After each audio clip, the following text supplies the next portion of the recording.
Hey everyone, Steven here, and today I'm reviewing the ROG XG27UCDMG, which just launched and is available exclusively at Best Buy and the ASUS store. Now this is going to be a shorter style review. The longer version is going to come out next week. Here I'm going to be covering the specs and my response time test results, while the in-panel settings I'm going to be covering in the long format review.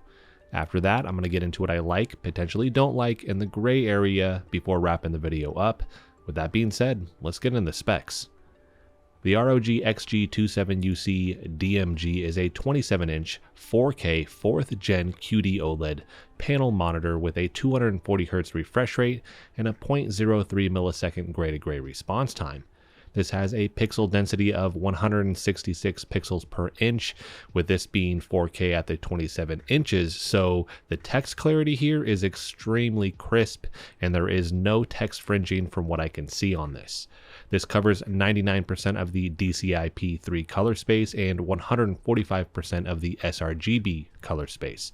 This has a 1.5 1,000,000:1 contrast ratio, a peak brightness of 1000 nits, true 10-bit color, and a delta E of less than 2.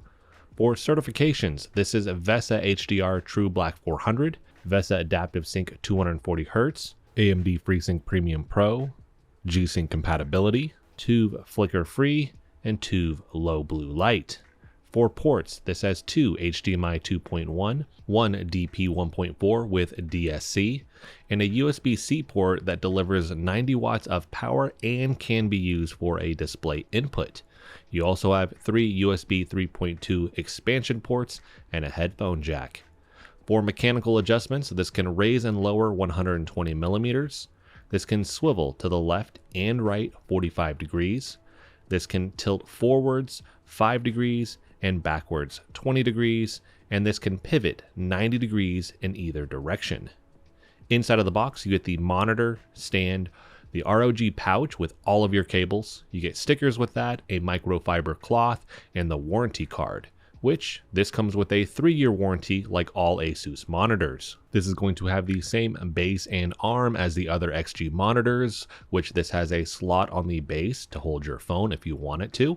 And then on the top of the neck, you actually have a threading so you can attach a light, webcam, or microphone if you want to. This also comes with an adapter if you wanted to mount this to a monitor arm. This has a 100mm by 100mm VESA pattern for that. This is the first time I've actually mounted one of these monitors to a monitor arm, so you may see some footage where I'm using that, and it worked really well. For OLED Care features, you have Screen Saver, which you can enable screen dimming control, outer dimming control, and global dimming control. You have Pixel Cleaning, and then you have Pixel Cleaning Reminder, which you can set to off, 2, 4, and 8 hours. You have Screen Move, which just shifts the screen around a little bit to help avoid any static images on the screen. This is something that your eye won't visually notice. Then you have Auto Logo Brightness. Here you will find logo detection, taskbar detection, and then boundary detection. And then you have the Neo Proximity Sensor, which this will turn off the monitor if it doesn't sense that you're sitting in front of the monitor based off a certain distance, which you can do 60 centimeters, 90, 120, or a tailored mode. For the screen off portion here that you see, it's going to allow you to set this to 1, 5, or 10 minutes, meaning if you've been gone for 1, 5, or 10 minutes and it doesn't sense that you're in front of the monitor based off this distance, then it will turn off based off that time interval. Next is the test result from the on-screen response time testing tool that I use. Keep in mind this is going to be different than the testing tool that ROG uses. This is only to add to their information. Also keep in mind that they're looking at gray to gray, where here I'm not only looking at gray to gray, but I'm looking at the full transition where you're going from black to white or black to white to black here. So with this, the average complete time, 1.09 milliseconds. When we're looking at this, this is color graded. Green means very good, If you look at like a orange yellowish color, that's going to be decent, and then red obviously is not good.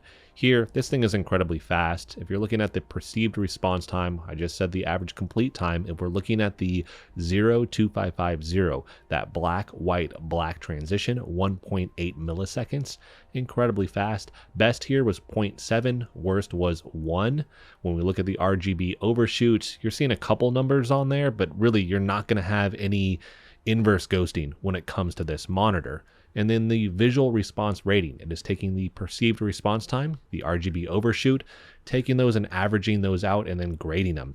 This essentially gets a 95.8, a 96. It is the most uniform visual response rating I've seen out of any of the tests that I've run on these monitors. Very, very good with this. And if you're looking at a UFO test, this is extremely clean. You can pause this video at any point and you will see that there's no ghosting. What you're seeing is a transitionary frame. Now here I'm dealing with the limitations of my camera, of the lens, how I'm recording this, YouTube in terms of what they can actually display. I'm not using a trail pursuit camera, but just visually with my eye when I look at this, I'm not seeing any ghosting, which is awesome, but that's going to be something that is across the board for OLEDs. You just really don't get any ghosting because of the really fast pixel response time and overall response time. Next, I want to showcase what you can do with consoles. This is going to cover everything across the board. So 4K, 1440p, 1080p, you're going to get variable refresh rate. You have HDR. When you're looking at 4K and 1080p, you do get those in between refresh rates like 24 and 50 Hertz if you wanted to use those. And then in terms of the auto low latency mode, you do have the ability to enable that as well. Now this is for the PlayStation 5. For the Xbox Series X, you're going to find all of these same setting options. You can do the 4K, 120, 60, you can do 1440p, 1080p, all of that. The only difference is this is showcasing that you do not have support for Dolby Vision, which is a proprietary type of HDR calibration. So you do not have access to that, but you have all the other settings, including the auto low latency mode and variable refresh rate. So now that I've covered the specs, my test results, what you can do with consoles, let's get into what I like about this monitor, starting with something that I actually haven't talked about yet, which is the price. This is coming in at $899. Looking at the 3rd gen 240 Hertz 32-inch 4K monitors that we got last year that were coming in at $1,300, this thing is a home run. I'm not saying that it's not expensive, but I know a lot of people were asking for the 27-inch version of that monitor. Here we're getting the 4th gen OLED panel, not 3rd. They didn't just repackage it there. And you're getting a lot of the new features with OLED Care on top of all the customization that you get in the panel menu. You also have the display widget app. I'm not going to cover that in this video. I will cover that in the long format review, which offers a ton of customization that you can just do right from your desktop. You don't actually have to go into the panel menu. To me, this is an S-tier monitor. They've just brought so much together with this that a lot of people were asking for. You still have the option. You can go look at the 32-inch versions of these. Those have come down in price if you do want the larger size. But I think the draw here is, one, I think a lot of people do like the 27-inch size just across the board. But the higher pixel density that you will find with this monitor compared to the 32-inch version.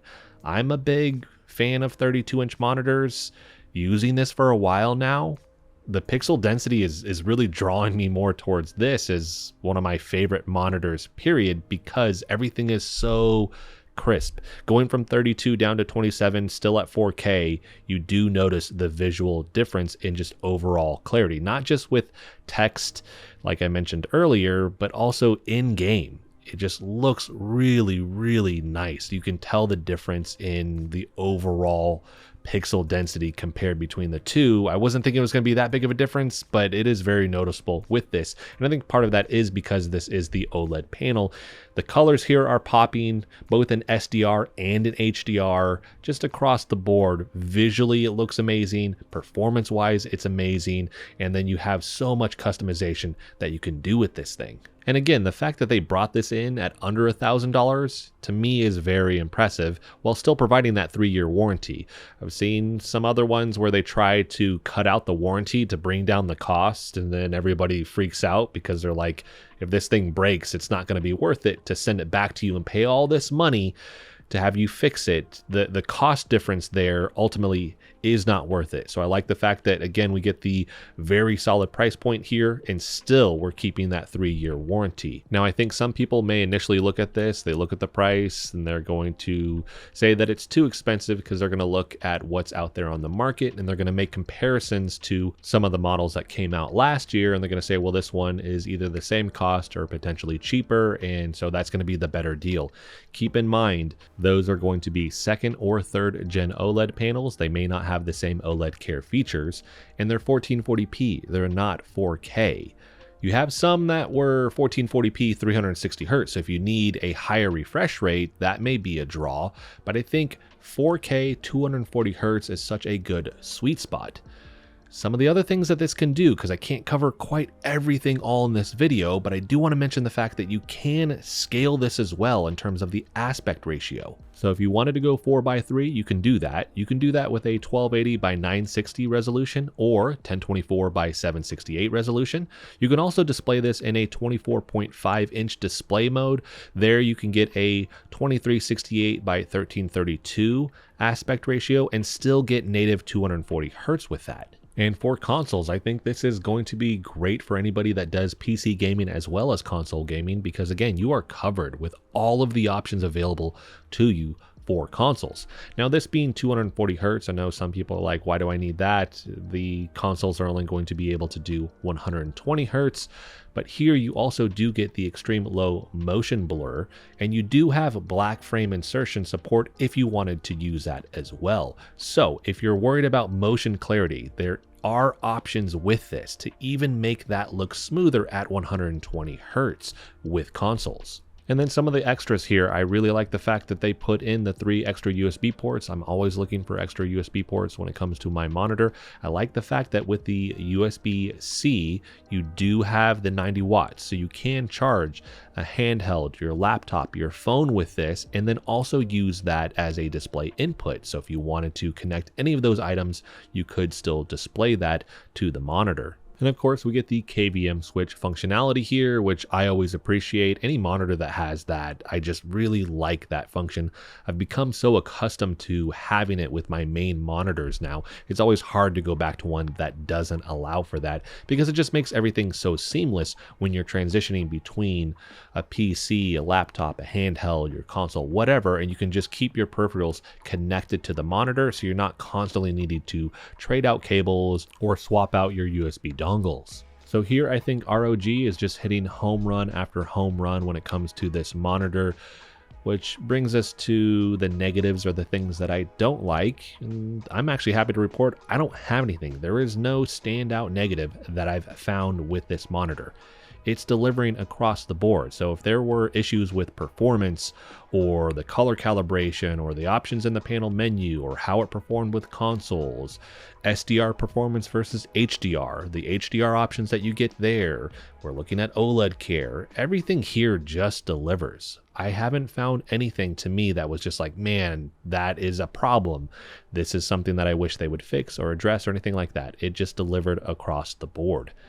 In terms of the gray area, I actually had a hard time thinking of gray area things, and I only came up with one thing. And here, the gray area things are things that you may or may not care about, and the only thing I was able to come up with was the stand. And that's in terms of aesthetics, not in terms of performance. This thing performs very well. The XG series all have the same base and arm, and I think for some people, maybe aesthetically, they may not like the look because it is a wider base. They do that so that you can put your phone in that slot in the front if you wanted to. I do like the PG series stand better. I think aesthetically it just looks nicer. But if you don't like the stand with this, you can always VESA mount this, and ROG makes a monitor arm that would pair very well with this thing. And so that's actually it for the gray area things. Some people may not aesthetically like the base and the arm. That's it. So again, I think ROG has delivered big time when it comes to this monitor. I'm going to say for me, this is definitely fighting for that top spot in terms of my favorite monitor to date that I've reviewed. So that is going to wrap it up for the short review with the ROG XG27UCDMG here. I will have a link for this in the description if you want to pick it up. If you have any questions that you need me to answer that I didn't cover in this video that I can cover in the longer format one, let me know in the comment section. And if you want to make sure that you get notified when that video comes out, definitely hit the subscribe button and then make sure notifications are turned on. And as always, thanks so much for watching, and I'll see you in the next video.